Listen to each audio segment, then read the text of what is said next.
आप एक कहावत सुने होंगे ना कि पति के दिल का रास्ता उसके पेट से होके जाता है। मेरे पेट देख कर लगता नहीं मेरी बीवी ने जिस बात को ज़्यादा सीरियस लिया है। सर आपकी पर्सनालिटी बहुत अच्छी है। अब आप ना डेली जिम करेंगे तो सर के जैसा 6 पैक मिलेगा, नहीं करेंगे तो मेरे जैसा फैमिली पैक।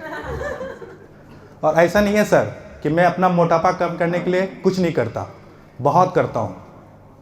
5-6 किलोमीटर जॉगिंग करता हूँ, सुबह सैलेड खाता हूँ, ग्रीन टी पीता हूँ, शाम को बस 1 बोतल बियर मार लेता हूँ।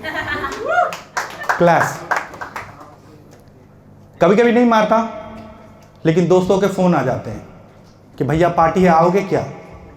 मैं सोचता नहीं, मैं तो डाइट शुरू कर दिया है, मैं नहीं आऊँगा। फिर वो बोलता है उधर से, आज के पार्टी में तुम्हारा पैसा नहीं लगेगा।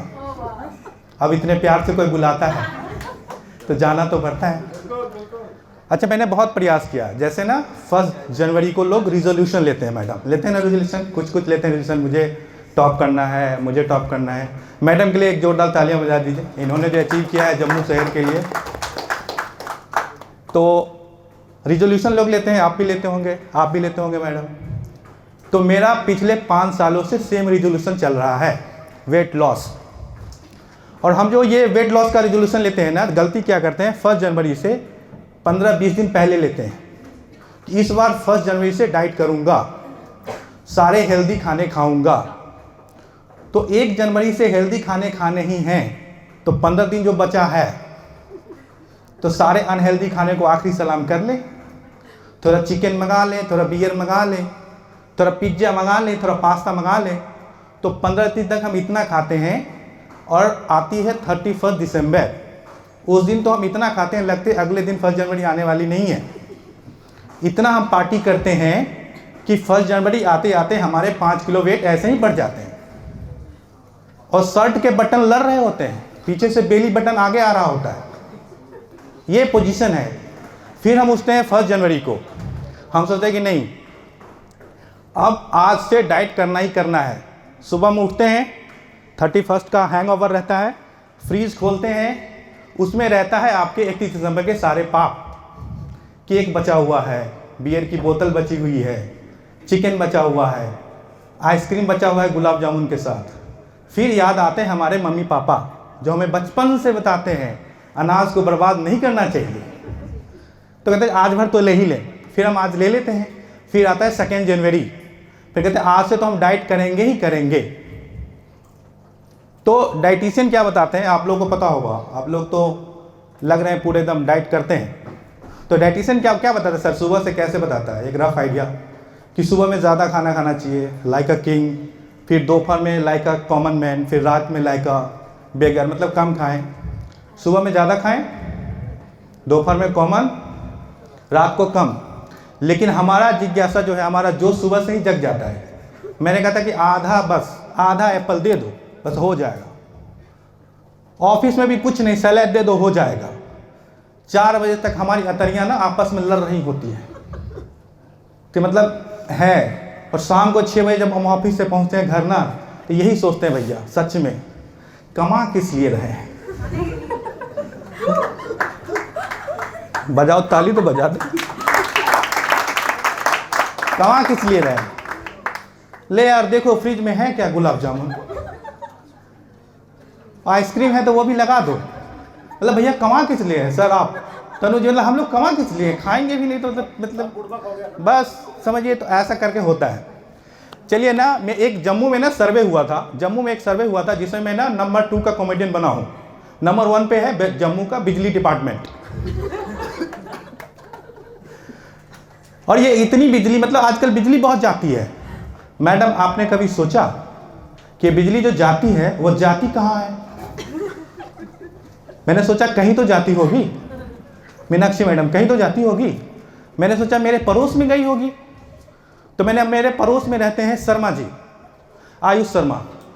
तो मैंने उनको फ़ोन लगाया कि भैया हमारे यहाँ से तो बिजली चली गई है, आपके यहाँ गई क्या? तो बोला नहीं, बिजली हमारे यहाँ भी चली गई।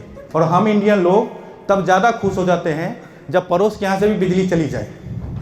फिर हमने दूसरे को फ़ोन लगाया, आरजे आर्यन सर को, ठीक है। मैंने कहा सर बिजली हमारे यहाँ से चली गई है, आपके यहाँ गई क्या? वो बोले चुप करो, गर्लफ्रेंड बगल में वो बिजली कुछ और समझ लेगी। फिर हमने सोचा कि चलो बिजली ऑफिस फ़ोन लगाते हैं। बिजली ऑफिस फ़ोन लगाया, भैया बिजली है क्या? तो बिजली ऑफिस वाले ने बोला जब बिजली ऑफिस में बिजली नहीं है तो तुम्हारे यहाँ कहाँ से होगी? मैंने कहा बताओ तो गई कहाँ है?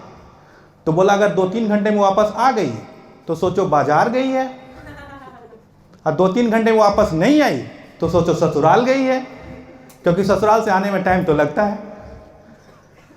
मैं कह रहा था कि लेकिन बिजली ना बहुत सेकुलर है, वो रामनवमी में भी जाती है और रमज़ान में भी जाती है, इसके बाद सेकुलर कौन नहीं है ना? मैं कहता हूँ कि मैं होली में खुश होता हूँ, मैं दिवाली में खुश होता हूँ, मैं ईद में खुश होता हूँ, मैं बकरीद में खुश होता हूँ, मैं गुरु नानक महावीर जयंती में खुश होता हूँ, मैं क्रिसमस में खुश होता हूँ, क्योंकि मैं एक सरकारी कर्मचारी हूँ, मैं हर छुट्टी में खुश होता हूँ। Thank you thank you thank you. तालियां बजाते रहे तो जोश आता रहेगा। कहा गया कि वो होंठ क्या जिसमें लाली ना हो, वह बाल क्या जो काली ना हो, और वह कार्यक्रम क्या जिसमें आप लोगों की ताली ना हो। आपको आज आर्यन साहब, आपको पता होगा कि हम लोग जब बचपन में थे ना, गेस्ट आते थे सर, बचपन में गेस्ट आते थे ना, तो हम लोग उनको प्रणाम करते थे, तो जाते वक्त ना वो कुछ पैसे देते थे। तो हमें ना बचपन से ये आदत थी कि कोई आता था ना तो हम उनके जाने पे खुश हो जाते थे। तो जो ही घर पे कोई आया हम पूछ लेते थे कि कब जाओगे। कोई घर पे आया तो हम पूछ लेते थे कब जाओगे, क्योंकि जाते वक्त पैसे मिलेंगे। तो हमारे यहाँ फ्रिक्वेंटली मामा जी, फूफा जी, दादाजी, नाना जी ये लोग आते थे। तो मेरे यहाँ ना फ्रिक्वेंटली मामा जी आते थे, तो मामा जी को हम लोग जाते वक्त प्रणाम करते तो वे पैसे दे देते थे। कभी एक बार क्या हुआ कि मामा जी को मैंने प्रणाम किया, पैसे नहीं दिए। फिर मुझे लगा कि मामा जी भूल गए होंगे, तो सब लोग उनको घेर के खड़े थे। जाते वक्त घूम के खड़े होते हैं ना, सब बात करते हैं, हाँ ठीक है चले आना, ये गाड़ी पकड़ लेना, ट्रेन पकड़ लेना ठीक से। तो हमने एक बार प्रणाम किया, नहीं देखे, तो फिर मैं घूम के आया, फिर उनको दोबारा प्रणाम किया, फिर उन्होंने नहीं देखा। मुसीबत। और 10 रुपये तो चाहिए थे। बचपन में 10 रुपये के सर 5 पार्ले जी आते थे। तो हमने सोचा कि ऐसे नहीं पता चलेगा। फिर वो बात कर रहे थे, फिर घूम के आया और मैं उनको बोल के बोला, मामा जी प्रणाम कर रहे हैं। फिर भी उन्होंने नहीं देखा। फिर बोले हम जा रहे हैं। तो मैंने कहा नहीं, हम ट्रेन तक आपको पहुंचाने आएंगे। तो उनके हम लगेज लिए बैग कि कुछ पैसा तो मिल जाएंगे। ट्रेन में गए, बैठे 10 मिनट ट्रेन का इंतजार किए, लेकिन वो पैसे नहीं दे रहे। ट्रेन में बैठाया, मैंने प्रणाम किया कि मामा जी प्रणाम कर रहे हैं, कोई पैसे नहीं। ट्रेन से बाहर आए, पैसेंजर ट्रेन खुलने लगी, दौड़ के मैंने बोला मामा जी पैसे। बोले इस बार पर्स भूल गए हैं नहीं दिए। मैं एक लास्ट स्टोरी बता रहा हूँ कि मतलब आज मैं फर्स्ट टाइम कर रहा हूँ। ट्रेन, ये हम लोग ना बस में चलते हैं। आप बस में कभी चढ़े जेपी? आप बस में कभी चढ़े? कौन सी बस में? वॉल्वो एसी बस नहीं, नॉर्मल सी बस। नॉर्मल सी बस में जो हम चलते हैं ना, जहाँ सीट से ज़्यादा आदमी खड़े रहते हैं, मेटाडोर में जैसे ऐसे पकड़ के खड़े हैं और आदमी हिल रहा है, और आपके बगल में भी लोग खड़े हैं, इधर भी खड़े, इधर भी खड़े, किधर भी खड़े हैं, और आपके इधर भी खड़े हैं। अब बहुत टाइट पोजीशन चल रहा है सर, ऐसे खड़े हैं। दिल्ली, बेंगलोर मेट्रो सिटीज में ना 5 किलोमीटर चलने के लिए भी 1 घंटा लगता है। आदमी उस समय करे तो करे क्या? तो ऐसे हिल रहा होता है, तभी उसको सामने ना एक सुंदर सी लड़की दिख जाती है। बस में चढ़ी और वो दूर खड़ी है, लड़की दूर खड़ी है, वो अपना मोबाइल देख रही है, लेकिन हमें 1 घंटा तो पास करना है। तो हम उसके गाने में खो जाते हैं। उसी समय मेटाडोर वाले ना 90s के गाने लगा देते हैं और बंदा झूल के ना खो जाता है। ऐसे झूल रहा है और लड़की के साथ खो गया, वो शाहरुख खान के अंदाज में पूरा ऐसे करके खोया हुआ है। ठीक है, मैं थोड़ा करके बताता हूँ।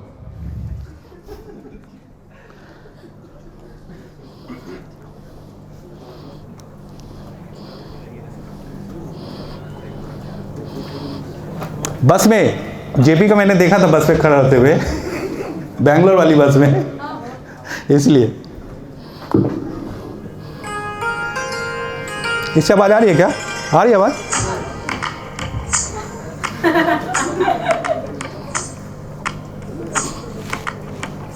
तू ही तो जन्नत मेरी, तू ही मेरा जुनून। यही तो मन्नत तू ही अखियों की ठंडक, तू ही दिल की है दस्तक, और कुछ ना जानूं मैं, बस इतना ही जानूं तुझ में रब दिखता है यारा, मैं क्या करूं तुझ में।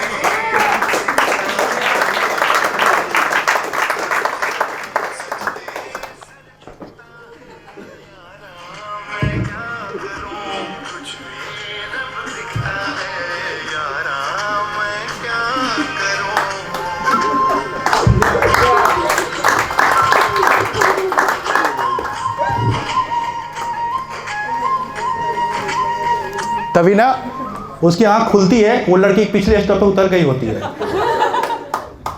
देख लड़की तो है ही नहीं, फिर वो सपने में खोता है। 1 मिनट और, अच्छा लग रहा है, ताली बजाएंगे तो मजा आएगा।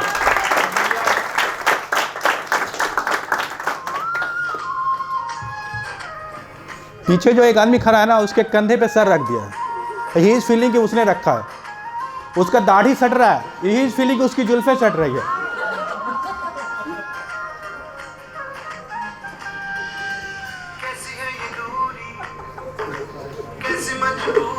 मैंने नजरों से तुझे छू लिया, ओ कभी तेरी खुशबू, कभी तेरी बातें, बिन मांगे ये जहां पा लिया।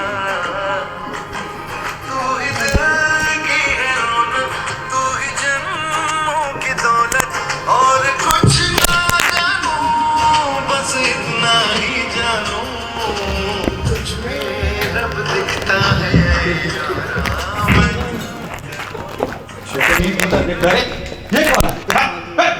सपना खराब हो गया, फिर उतर के हम ऑफिस जाते हैं सर, हमारा सपना टूट जाता है और हम दिन भर काम करते हैं थक के, फिर हम दूसरी बस में चढ़ते हैं, फिर भीड़ होता है और फिर दूसरी लड़की चढ़ती है।